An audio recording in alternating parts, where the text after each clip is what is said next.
Komið sæl og verið velkomin í Hina Reykjavík, umræðu þátt borgarstjórnarhóps sósíalista sem eru vettvangur almennings til að tjá sínar upplifanir af ýmsum kerfum borgarinnar og ákvörðunum stjórnvalda. Undanfarið höfum við lagt áherslu á að fjalla þau málefni sem fá ekki nægilega mikla umfjöllun þegar verið að fjalla afleiðingar COVID og hvernig hún snertir ólíka hópa samfélagsins. Og í dag ætlum við að hefja umræðu málefni námsmanna. Hjá mér Isabel Alejandra Díaz, nýkjörin forseti stúdentaráðs í Háskóla Íslands, en hún þar fulltrúi stúdentarhreyfingarinnar Röskvu. Einnig hjá mér Sanna Magdalena Mörtudóttir, borgarfulltrúi, en hún var einmitt nýkomin úr námi þegar hún settist í stól borgarfulltrúa fyrir hönd sósíalista í Reykjavík.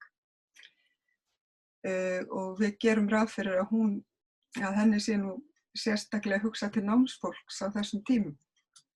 Verið velkomnar. Takk fyrir. Takk.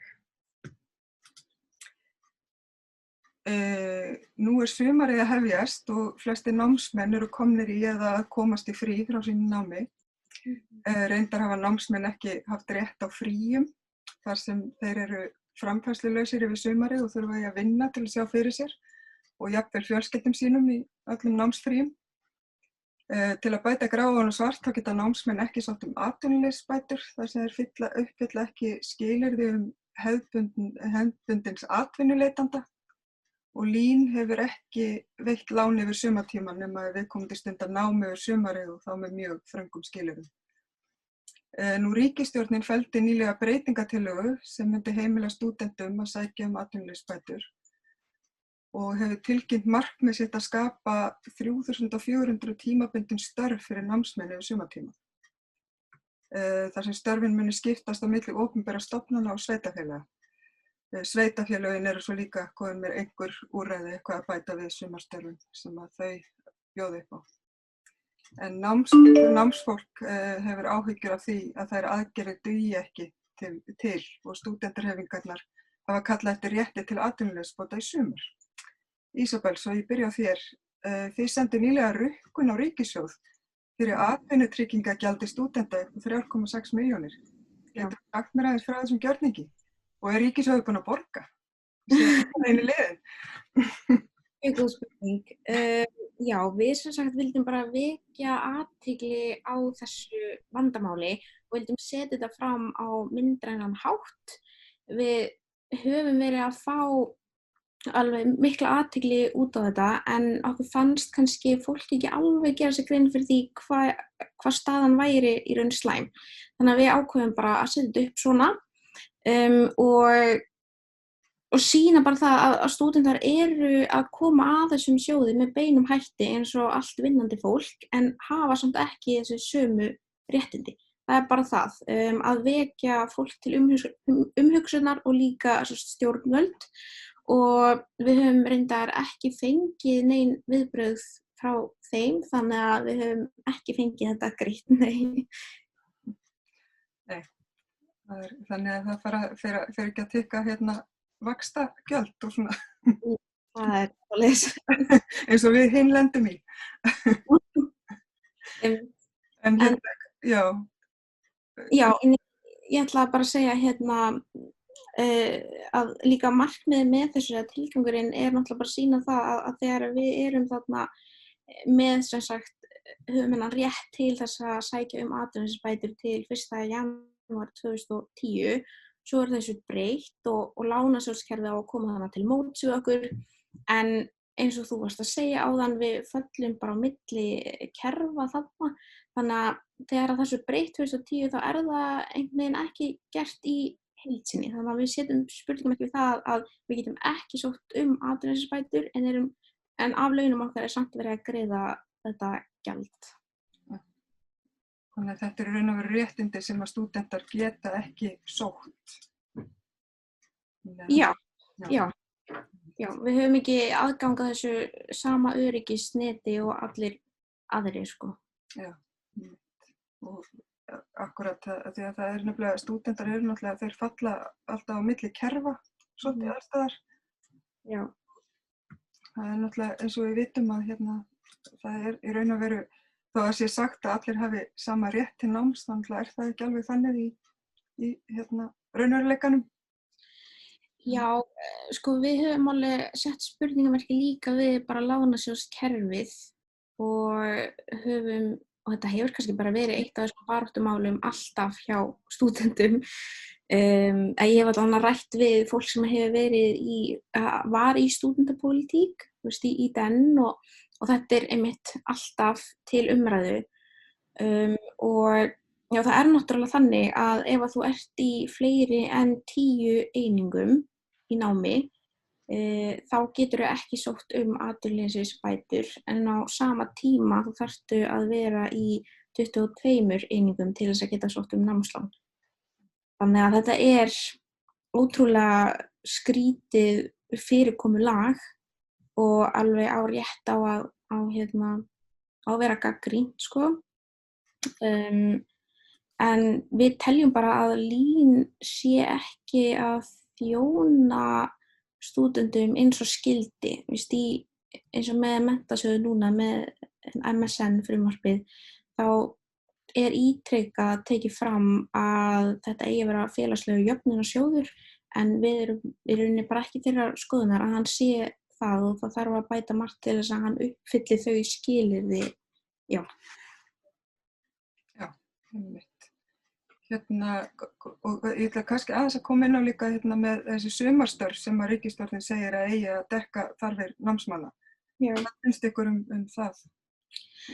Já, sko ég vil ítreka það að stúdentar vilja vinna. Það er það sem við gerum.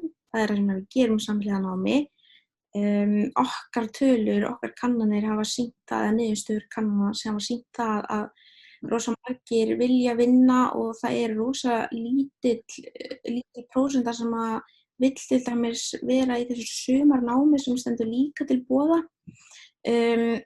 Við teljum þetta sjálfsögðu vera skrifið í rétta átt, þessi 3400 störf, en þau eru bara ekki nóg. Við erum að tala að samkvæmt okkar tölum þá eru 7000 nemendur sem eru atvinnulausir og það má réttilega benda á það að þessi störf sem að ríkisstjórnin er að skapa eiga bæði að vera fyrir framhaldsskólanemendur og háskólanemendur. Þannig að þessir hópar saman eru 30.000 nemendur. Ég er ekki með nákvæma tölu atvinnuleysi í menntaskólum, eða þar sé 18 ára og eldri, en í háskólum landsins þá eru þetta 7.000 manns og þessi útreikningur bara virkar ekki. 3400 störf er ekki að fara að duga fyrir þennan hóp og þau hafa líka sagt að þau ætla svona að sjá til hvað gerist og svo grípa til aðgerða ef þess þarf og okkur finnst það óásættanlegt að þegar sumarið er komið, við getum ekki beðið eftir að sjá hvernig þessi 3400 störf ganga og svo séu til hvort það hægt sé að bæta við. Það er ekki boðið. Við þurfum bara að lausna núna en að sjálfsögðu ítreka það bara að við viljum vinna, við teljum þetta að vera skrifið í rétta átt. Það sem eina sem við erum að segja er bara að þetta er ekki nóg fyrir þennan hóp. Já. Svo akkurat það sem alltaf svona gleymdur hópur og það náttúrulega eins og til dæmis einstæðir foreldrar í námi. Já. Sem að kannski hafa ekki tök á því að vinna allt sumarið. Af því að einmitt þau náttúrulega skólar eru í fríi, leikskólar fara í mánaðarfrí, þannig að það skerðir virkilega þeirra atvinnumöguleika yfir sumarið. Nefnilega, og undir svona venjulegum kringumstæðum þá væru stúdentar byrjaðir að vinna núna. Þannig að við erum líka að missa þennan tíma, við erum að missa maí og svo einmitt eins og þú segir, það er stúdentar sem eiga fjölskyldur, sem eiga börn og börnin vera í sumarfrí og þá voru þau að missa þarna 2 vikur. Og þannig þá er þetta alveg heill mánuður og það telur. Af því að við erum ekkert bara að vinna yfir sumarið til þess að eiga fyrir grunnþörfum yfir sumartíman, heldur líka fyrir næsta skólaár. Þannig að ég veit ekki hvaða áhrif þetta er að fara að hafa í rauninni. Af því að það er hægt að álykta það að þetta mun hafa áhrif á næsta skólaár og kannski bara næsta sumar. Þannig að þetta er ótrúlega alvarleg staða sem við erum í og ótrúlega margir bara ráðalausir, eirðalausir.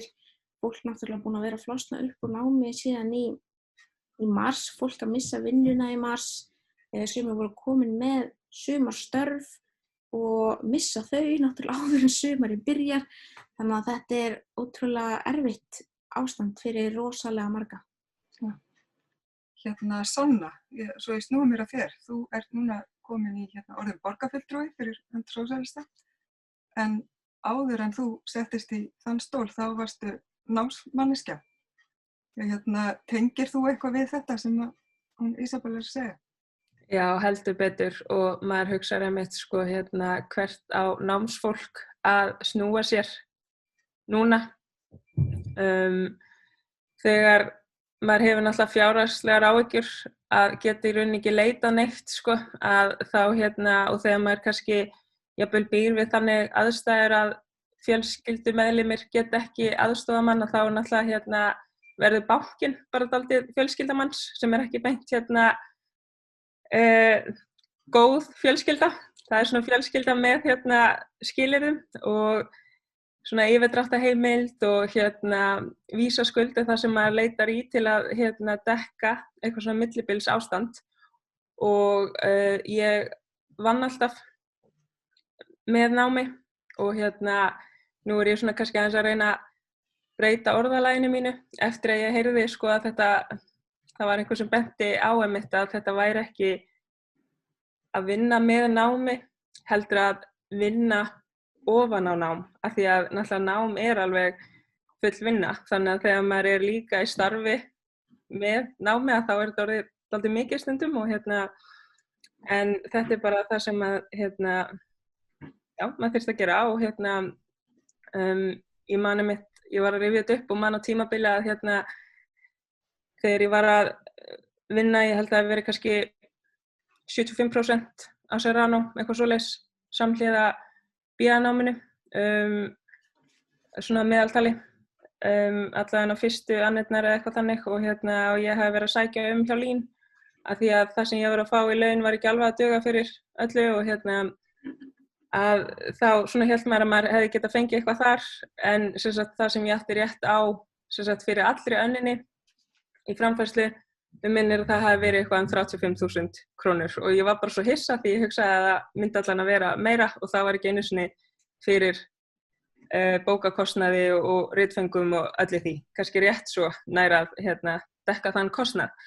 Þannig að en svo svona loka metrónum þegar maður var að klára masters ritgerðina að þá svona dró ég úr starfi meðfram námi af því að það var bara orðið of mikið og þá einmitt fer maður að leita í aðra kosti en LÍN því að það er bara ekki að ná að dekka allt af því ég var að leigja á stúdentagörðum og átti rétt á framfærslu sem var rétt yfir 500.000 krónur fyrir önnina en leigan var 100.000, svo fekk ég húsaleigubætur sem var 30.000 þannig að þegar maður var búinn að greiða leigu að þá var maður með svona 30.000 á mánuði þannig að það var ekki alveg að ná að dekka öll útgjöld þannig þá var maður komin í svona hluti eins og svona óhagstæða lánasjóði þegar maður getur ekki leita neitt annað þannig að maður veltir fyrir sér núna hvert eiga námsmenn sem að hafa ekkert félagslegt tengslanet eða geta ekki treyst á einhver úrræði sem að ríkisstjórnin er að boða eins og ég man þegar það var talað að það ætti núna heimila að leysa út séreigna sparnað og ég meina þetta er ekkert eitthvað sem að allir eiga og þetta er eitthvað sem að hentar þá væntanlega bara þeim sem eru betur staddir og hafa geta lagt til hliðar og svo spyr maður sig líka ætti fólk að þurfa að leysa út eitthvað sem það er búið að vera að leggja til hliðar fyrir þá eitthvað fyrir efri ár eða eitthvað þannig. Þannig að auðvitað er það þá kannski fjárhagsaðstoð sveitarfélagana af því að ef þú náttúrulega átt ekki rétt neins þar getur ekki fengið starf, reynir að leita starfi, átt ekki rétt í atvinnu átti ekki rétt á atvinnuleysisbótum, mæti lokum dyrum alls staðar og þá hefði maður náttúrulega haldið að það væri fjárhagsaðstoð sveitarfélagana en þú getur ekki fengið fjárhagsaðstoð til framfærslu eða þú ert í lánshæfu námi en eins og við vitum að þá náttúrulega lánar LÍN fyrir þessa 9 mánuði þannig að maður hefði þá haldið að það myndi einhverjar dyr opnast þar. En þetta er einmitt, þú veist, hvar enda maður og hvaða svona langtíma afleiðingar hefur þetta á stöðu stúdenta sem enda þá kannski með svona fjárhagslega byrðar á bakinu eftir þetta. Já, þetta einmitt góður punktur þetta með að þetta náttúrulega ekki vinna með skóla, þetta vinna ofan á skólan, af því að nám náttúrulega miklu meira en 100% vinna oft, sérstaklega ef þú ert í krefjandi háskólanámi. Ég séð, Ísabel, að þú hefur aðeins, þú vilt leggja áherslu á geðheilbrigðismál. Já. Svona, þetta kannski tilheyrir því svolítið, af því að nú getur maður alveg gert ráð fyrir því að svona fyrirbæri eins og burnout sem algengt meðal stúdenta. Það eitthvað sem að kannski við eigum eftir að sjá vaxandi ef það eru settar svona auka kröfur og annað? Algjörlega. Einmitt þessi fyrsta könnun sem að stúdentar sendi út, niðurstöður hennar sýndu að rosa margir voru að upplifa mikla vanlíðan, mikla óvissu og þarna var þetta náttúrulega bara á byrjunarstigi. Hvað samkomubanni skall á var það 16. mars. En þetta var þarna bara á þessu byrjunarstigi og það litaðist alltaf óvissu, stúdentar vissu ekkert með námið, það var ekkert komið á hreint hvernig prófin færi fram og svo framvegis og þetta tekur tíma að vinna út úr þessu öllu. Þannig að fólk var fann sig bara í mjög erfiðri stöðu og við stúdentarráð hefur núna lengi verið að leggja mikla áherslu á geðheilbrigðismál og við höfum séð mjög góðar framfarir. Fyrir 3 árum þá var bara við störf einn sálfræðingur í 50% starfshlutfalli fyrir 13.000 nemendur, sem auðvitað ekki nóg og núna eru þeir sem sagt 3 og við viljum ekkert stoppa þar, auðvitað viljum við fleiri og við horfum svolítið á skóla í Bandaríkjunum. Þeir standa sig rosa vel í þessum málaflokki, eru með 1 sálfræðing fyrir hverja 1000 nemendur, þannig að við höfum verið að tala að okkur vanti 10 sálfræðingar til viðbúðar. Við erum með svona HAM-hópmeðferðir og við erum bara að leita lausna, þegar auðvitað við erum rosalega ólík eins og við erum mörg og það sem hentar einhverjum hentar ekki öðrum. Það eru rosa margir sem finnst svona HAM-hópmeðferðir henta sér en kannski aðrir sem að vilja bara fara til sálfræðings. Þannig að við höfum að vera að leggja mikla áherslu á þetta og fengum það líka í gegn að forseti stúdentaráðs situr í starfshópi geðheilbrigðismál innan Háskóla Íslands og þetta starfshópur sem bara sér það hvert þetta fjármagn á að fara, hvort það sé til þess að hafa fleiri sálfræðinga eða bæta við einhverjum öðrum úrræðum og svo framvegis. Þannig að núna ég að taka við af Jónu Þóru sem fráfarandi forseti og mun sitja í þessum hóp og þetta klárlega eitt af því sem ég vil halda áfram með og mig langar einmitt að vita hvernig þetta er búið að vera núna í þessu samkomubanni af því að við færðum það var fært svona öll svona þjónusta yfir á netið og þá er spurning, þetta komið til þess að vera, ætlum að nýta okkur það, það svona annað úrræði sem við ætlum að bjóða fólki í framhaldinu og það er bara svo margt sem þarf að skoða í tengslum við þetta. Þannig að þetta mun að sjálfsögðu halda fram að vera eitt af þessum mikilvægum málum sem að stúdentar beiti sér fyrir. Ég var líka aðeins að spá í með samkomubannið, þú minnist á það. Hvernig var til dæmis, við höfum verið að velta fyrir okkur, að því að nú eru sumir nemendur sem að eiga ekki tölvur heima fyrir, tölvuverin voru lokuð, lesstofurnar, margir hafa ekki aðstæðu til þess að lesa heima hjá sér. Hvernig eitthvað komið í ljós, hvort að það voru eitthvað meira brottfall eða hvernig nemendum líður í þessu umhverfi og hvernig þeir eru að fúnkera í til dæmis gegnum prófin og svona? Já, ég ekki með tölur en það hafa náttúrulega rosa margir leitað til okkar og akkurat af þessum ástæðum. Líka rosa margir að skrifa lokaritgerðir og ekki með aðgang að þjóðarbókhlöðunni.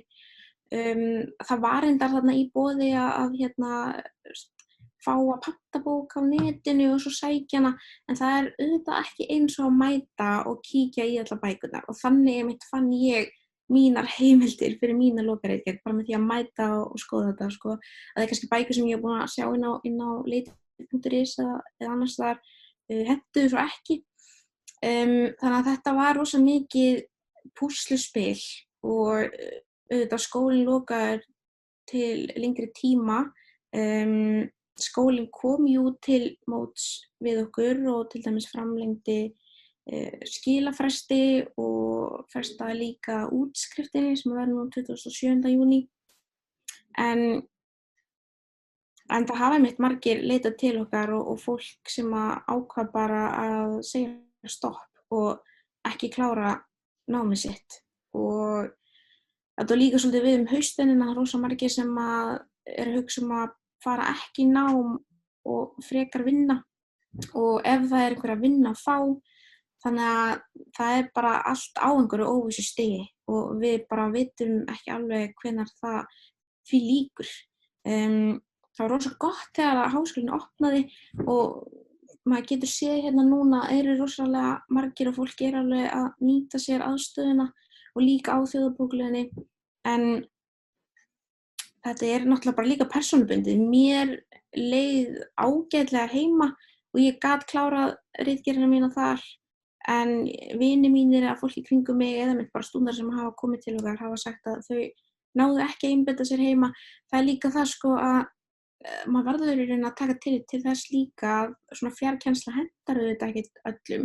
Að sjálfsögðu þetta eitt af þeim málum sem við höfum verið að tala fyrir, að við viljum að svona fjarkennsla sé í boði og upptökur í tímum og svona, en auðvitað hentar það sumum betur að mæta í tíma og geta horft á kennarann og geta spurt og svo framvegis. Þannig að þetta hefur verið rosa erfitt en rosa persónubundið, en ég held svona á heildina litið þá hefur þetta reynst mörgum rosalega erfitt og margir flosnað upp úr námi og sjá ekki fram að geta farið aftur í námi í haust í miður. Hérna Sanna, svo ég snúi mér aftur að þér og kannski fara aðeins í borgarmáli.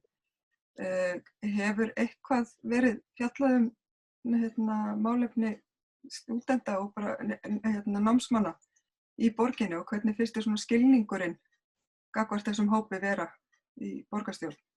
Já, sem sagt Reykjavík og borg náttúrulega bauð upp á hvað, ég held að það verið auglýsti 832 störf og bætti síðan við, þarna tilkynnti borgarráð samþykkti sem sagt 450 sumarstörf til viðbótar, þar sem sérstaklega verið að einblína á sem sagt námsfólk 18 ára eldri og það eru bara svo miklu fleiri sem hafa sótt þannig við sjáum alveg að þörfin gríðarlega mikil og þarna þá verið að tala störf sem eru í 2 mánuði og það svona verið að tala einmitt svona störfin verið að sníða dálítið inn á einmitt námsfólk og þannig að mér finnst þess að sé skilningur en að sama skapi þá kannski hangir þetta rosalega við líka aðgerðir ríkisstjórnarinnar og hvað þau eru tilbúin að setja mikið fjármagn í rauninni í þetta, því þetta hangir aldrei saman, svona samstarf ríkis og sveitarfélaga og hvað í rauninni ríkið tilbúið til þess að einhvern veginn setja mikið fjármagn í þetta og eins og við höfum lagt áherslu á núna í borginni að við verðum að sjá fjármagn núna í aðgerðapakka ríkisins fari beint til sveitarfélagana af því þar öll þessi nærþjónusta og grunnþjónusta sem fer fram við íbúana af því að sveitarfélögin eru náttúrulega miklu svona kannski nær þessum svona hversdagslegu þörfum íbúana þannig að það væri náttúrulega lang eðlilegast að þessi útdeiling fjármuna færi þar fram og til að ná að halda uppi öllum þessum mikilvægu verkefnum sem að sveitarfélögin eru að sinna. Þannig að við leggjum áherslu á það að sveitarfélögin fái meira fjármagn til þess að geta farið í það verkefni sem að íbúar eru að kalla eftir og við vitum það einmitt að stúdentar vilja vinna í sumar og eins og Isabel nefnir hér að þá og hefur tekið fram að ef ég einmitt skil þetta rétt og þá kannski sé ekkert mikill vilji hjá stúdentum einmitt að halda áfram í einhverju námi í sumar og fá þá námslán og eins og ég til dæmis var bara oft að vinna á sumrin á hóteli og mér fannst það bara frábært að geta farið að búa rúm og þó handklæði brjóta þau saman og taka á móti gestum og ekki þurfa einmitt að liggja í fræðigreinum er skemmtilegt og mér fannst það var bara svona gott að komast í eitthvað annað og fá útborgað eitthvað almennilegt frekar en eitthvað svona eitthvað sem að væri þá miklu lægra en maður væri hjá sumarlánum ef ég að skilja þetta rétt með þessi úrræði sumarlán því ég var ekki alveg með það á hreinu. Já, kannski vorum ekki alveg búin að koma inn á þetta með sumarlánin, Ísabel. Getur þú eitthvað aðeins frætt okkur um þau og þetta sem að Lín núna að bjóða fram? Já, þetta auðvitað þannig eins og Sanna segir að fólk rosa þreytt, það uppgefið, það úrvinda og það einhvern veginn sér ekki fyrir sér að fara aftur beint nám og svo fara aftur í nám ef þá haustinu eða þetta ár eftir þarna. Og þetta var reynt þarna eftir hrun og þá voru það stúdentar sem voru að kalla eftir þessu sumarnámi. Það ekki raunin núna, við höfum ekki verið að kalla eftir þessu en að sjálfsögðu þetta bara skrifir rétt átt og ef að stúdentar geta nýtt sér þetta þá það frábært og við erum alveg ánægð með það hvernig háskólinn hefur svona brugðist við að því að líka eftir hrun þá höfðu kennarar miklu meiri tíma til þess að vinna í námsframboðinu, skipuleggja námskeiðin og svo framvegis, en það hefur bara ekki verið núna, þetta hefur þurft að gerast svo hratt.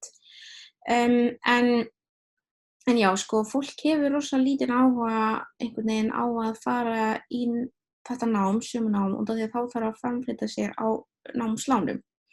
Og það búið að kynna það að það verða engar lágmarkseiningar nema þessi bara ein eining, þannig að þú getur farið í nám fyrir 3 einingar, segjum til dæmis, einhver námsleið sem 3 einingar og fengið lán fyrir því, en þú færður þetta alltaf bara lán í samræmi við einingafjöldan og hámarkið 20 einingar og eins og Sanna sagði áðan, það fólk að vinna í námi og námslánum út af því að námslánin duga ekki og þess vegna eru þau í þessu hlutastarfi.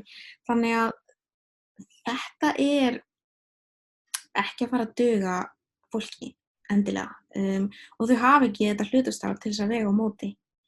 Og þetta náttúrulega bara að vissu leyti þá fólk að skuldsetja sig og það það sem að fólki líka rosa hrætt við og þetta kannski líka rosa margir stúdentar sem hafa ekki reynslu á að taka lán hjá Lín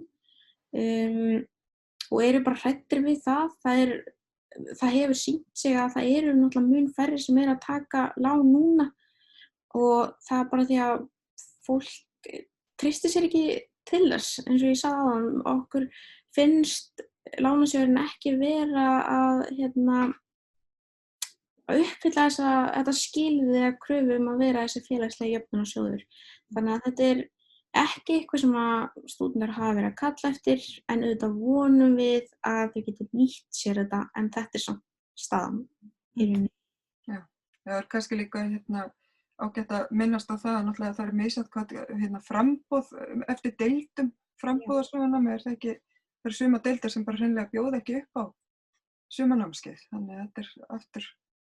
Já, einmitt og það í rauninni bara út af því að tíminn hefur verið svo naumur. Fólk hefur ekki, að kennarar hafa ekki haft tíma til þess að skipuleggja þetta og svo framvegis og það svona má alveg benda á það að háskólinn samt að einhvern veginn koma til móts við þetta og reyna að koma með þarna eitthvað námsframboð og ég var eitthvað svona skoðað þetta í gær og mér sýnist vera að koma mest á hugvísindasviði ef að ég man þetta rétt og þá í svona tungumálakennslu og líka áhyggjuefni stúdenta var að þetta yrði einingabært og geti þá tikka inn í námsleiðina þeirra og þannig að já, það örugglega eitthvað fólk sem að sér ekki áfanga sem við hæfi eða eitthvað sem að þau treysta sér ekki til. Og þetta rosa erfitt og flókið því miður. Mér langar líka bara svona, já, ég gleymdi að óska þér til hamingju með nýja embættið þitt Já, takk. Gaman að sjá þig á þessum stað. Við langar bara aðeins kannski að fá smá svona þá reynslu sem að þú ert að koma með inn í stúdentapólitíkina og svona hvaða áherslur þú hefur kannski byggt á þeirri reynslu. Já, já, ég byrjaði sérst í skólanum 2017 og ég ætlaði mér ekki í stúdentapólitík, eins og svo ótrúlega margir segja. Ég ætlaði bara einbeita mér náminu, hafði tekið þessi 4 menntaskóla ár bara fókuserað í námið og ég ætlaði að gera það sama. Það fór ekki svo. Ég kynntist þarna Rösku eiginlega bara strax og ég byrjaði háskólanum haustið og fann þá að þetta væri eitthvað sem ég vildi vera hluti af. Mér fannst, sko, þó svo væri einhver mál sem snertu mig, þá snertu samt fólki í kringum mig og bara hinn almenna stúdent og það var bara nóg fyrir mig til þess að vilja taka þátt. Ég hafði þar áður verið verkefnastýra tungumála töfra sem námskeið fyrir 10 fjöltyngbörn á Ísafirði og mér þótti rosa vænt það verkefni og þykir þetta enn. Þetta hvað núna 4. árið og þetta búið að blómstra rosa mikið og þetta var bara sem sagt hópur áhugamanna fólk fjöltyngi og málefni fólks eða barna af erlendum uppruna og þannig að þetta hefur verið mér mjög kært að því ég náttúrulega, við fjölskyldan erum frá El Salvador í Mið-Ameríku og þannig ég bý við svona 2 menningaheima og lít reyndar á mig sem miklu meiri Íslending, bara þegar þetta svona eina sem ég þekki og einhvern veginn Ísfirðingur í húð og hár, en það var svona reynsla sem ég hafði, en einmitt ég man þegar ég byrjaði í stúdentapólitík þá spurði ég spurði manneskju sem var búin að vera virk í þessu starfi svo lengi, bara hvað hef ég fram að færa, ég bara frá einhverjum litlum bæ út á landi og hef ekkert mikla reynslu, en svo kemur þetta allt saman og þú einmitt finnur að þetta eru hlutir sem að snerta mjög marga og það nóg, það þarf ekki að snerta þig til þess að þú viljir taka þátt og viljir betrumbæta.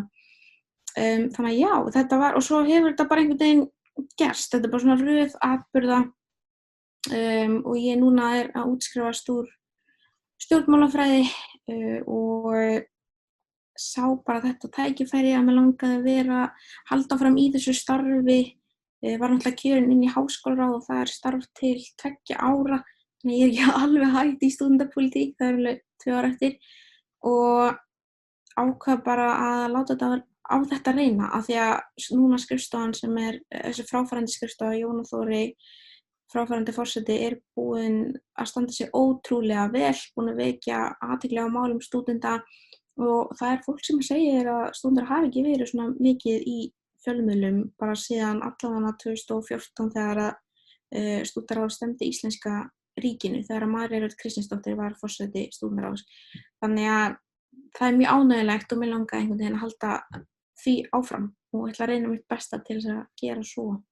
Það ætla að byrja vel. Já, takk. Ég ætla eiginlega bara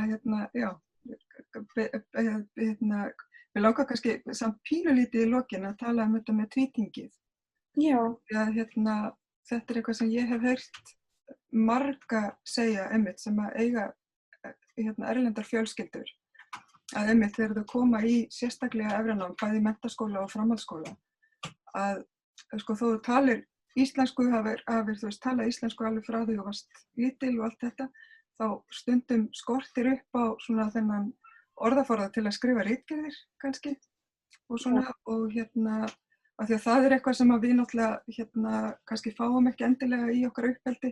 Þetta náttúrulega líka fólk sem að kannski kemur frá heimilum þar sem ekki mikil menntun og svona sko. En hvernig finnst þér svona aðstoð við fólk sem að strögglar við þetta vera í skólanum? Já, sko ég persónulega hef ekki upplifað þetta. Ég á miklu erfiðara með spænskuna og satt segja þarf að nota sko Google Translate þegar ég tala við foreldra mína oft, það er hrikalegt og það er svona byrjaði ég einmitt í spænsku í háskólanum að ég ætlaði að læra inn á sko, já bara málfræðina og allt það en það var kannski líka svolítið markmiðið með tungumálatöfrum að þetta byrjaði svona fyrst sem þetta var námskeið fyrir íslensk börn erlendis og hefðu ekki þá góð tök á íslenskunni og svo fyrir aðflutta Íslendinga sem að voru töluðu eitthvað annað mál heima fyrir og til þess að efla þá þessa íslensku kunnáttu og málnotkun og núna þetta eiginlega bara einhvern veginn svona fyrir alla og við höfum séð að blandaðir hópar vinna best saman og þaðan koma svona bestu niðurstöðurnar. En ég hugsaði þegar ég myndi byrja í þessu að ég hefði alveg viljað að þetta hefði verið í gangi þegar ég var kannski í leikskóla og grunnskóla bara upp á það að finna þessa tengingu við annað fólk eða önnur börn. En svo það auðvitað þannig að eins og þú segir réttilega að það eru ótrúlega margir sem að flytja hingað og byrja í menntaskóla og fara svo ekki í háskóla og það einmitt eitt af því sem að háskólinn núna að reyna að kanna með verkefni sem heitir Sprettur og sko tilraunaverkefni þá bara að byrja núna í haust og og markmiðið þarna og stúdentarráð hefur einmitt lagt mikla áherslu á þetta að bara kanna hvaða áhrifaþættir þetta eru sem að verða til þess að fólk heldur ekki áfram í námi, hvort það séu með tungumálaörðugleikar, hvort það séu þetta félagslega, fjárhagslega bakland eða hvað. Þannig að mér finnst það þurfa að skoða þetta betur af því að þetta vandamál og ekki bara eitthvað svona huglægt. Við erum með tölur sem að sýna að þetta vandamál, þannig að það þarf í rauninni að skoða þetta betur og ég svolítið spennt fyrir þessu verkefni hjá Háskóla Íslands, sjá hvað kemur svolítið út úr því og eins og ég segi, þetta tilraunaverkefni þannig að við höfum þarna rými til þess að auðvitað betrumbæta og bara sjá hvað kemur út úr því en það þarf klárlega held ég miklu meira aðhald sko í þessum efnum. Kannski Sanna, ég kannski varpa því til þín líka því að náttúrulega borgin fjallar mikið um þessi mál eða þetta snertir borgina meina ég að mörgu leyti. Vilt þú eitthvað aðeins bregðast í þessu? Já, ég held að sé bara alltaf mjög mikilvægt að við einblínum bara á það að fá inn raddir þeirra bara mjög reglulega sem að þekkja best til innan skólakerfisins og þá ég að tala fólki sjálft að það komi svona með sína rödd hvað þurfi þá að bæta og hvernig það megi útfæra að það eru sérfræðingarnir í þessu máli og að segja þá að við séum alltaf að leggja áherslu á það að sé alltaf bara hvað ef eitthvað hvað má bæta, hvernig má gera það, hvernig finnst þér að það þurfi að fara betur að málunum, hvað myndi henta þér, hvernig myndi það líta út og líka samt að stjórnvöld séu líka bara duglegri í að afla sér þekkingar svo að það séu ekki alltaf fjölskyldur sem að finnist eins og þau þurfa að upplýsa skólayfirvöld endilega hvað þurfi að betrumbæta. Við lifum á tímum þar sem við eigum að geta afla okkur upplýsinga hvað virkir best.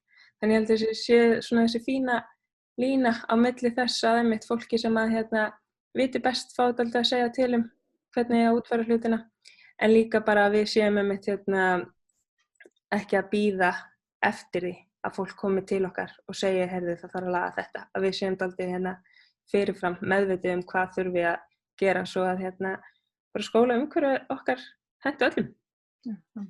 hafa algilt notendasamráð eins og algengt að tala núna. Heldur betur. Heyrðu, ég held að við komumst ekki lengri í dag þegar við erum runnin út af tíma. En bara mér langar að þakka ykkur innilega fyrir Ísabel og Sanna og þakka ykkur fyrir áhorfið. Takk fyrir. Takk fyrir mig. Takk.